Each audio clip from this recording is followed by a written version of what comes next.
Cinema అంటే entertainment, యాక్టర్స్కి అది ఒక ప్రొఫెషన్. కానీ ఇది మనల్ని ఎంత ఎఫెక్ట్ చేస్తుంది అంటే మన వాల్యూస్, మన స్ట్రెంగ్త్ ఏంటో మనం తెలుసుకోలేనంతగా మనల్ని ఎఫెక్ట్ చేస్తుంది.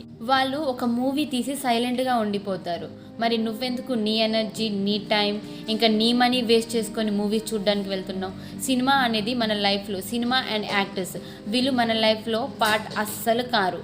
అండ్ వాళ్ళు మనకు అసలు ఇంపార్టెన్సే ఇవ్వరు. మనం ఎవరో కూడా వాళ్ళకి తెలియదు. వాళ్ళు మనకి టైం అసలు ఏమీ ఇవ్వరు.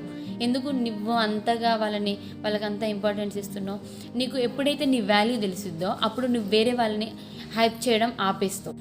అసలు రియల్ హీరోస్ ఎవరు? నీ పేరెంట్స్, ఎవరైతే నిన్ను చిన్నప్పటి నుంచి పెంచుతారో, అండ్ టీచర్స్ నీకు ఒక లైఫ్ని ఇస్తారు. అండ్ నీకు ఎవరైతే సపోర్ట్ చేస్తారో, ఎలాంటి జెలసీ ఫీలింగ్ లేకుండా నీకు ఎవరైతే సపోర్ట్ చేస్తారో, జడ్జ్ చేయకుండా నీకు ఎవరైతే సపోర్ట్ చేస్తారో వాళ్ళు కదా అసలైన హీరోస్. వాళ్ళని కదా మనం హైప్ చేయాల్సింది. ఇలాంటి మరిన్ని వీడియోస్ కోసం మన ఛానల్ని సబ్స్క్రైబ్ చేసి, షేర్ చేసి, మీ ఒపీనియన్ ఏంటో కామెంట్ చేయడం అస్సలు మర్చిపోకండి. Bye bye.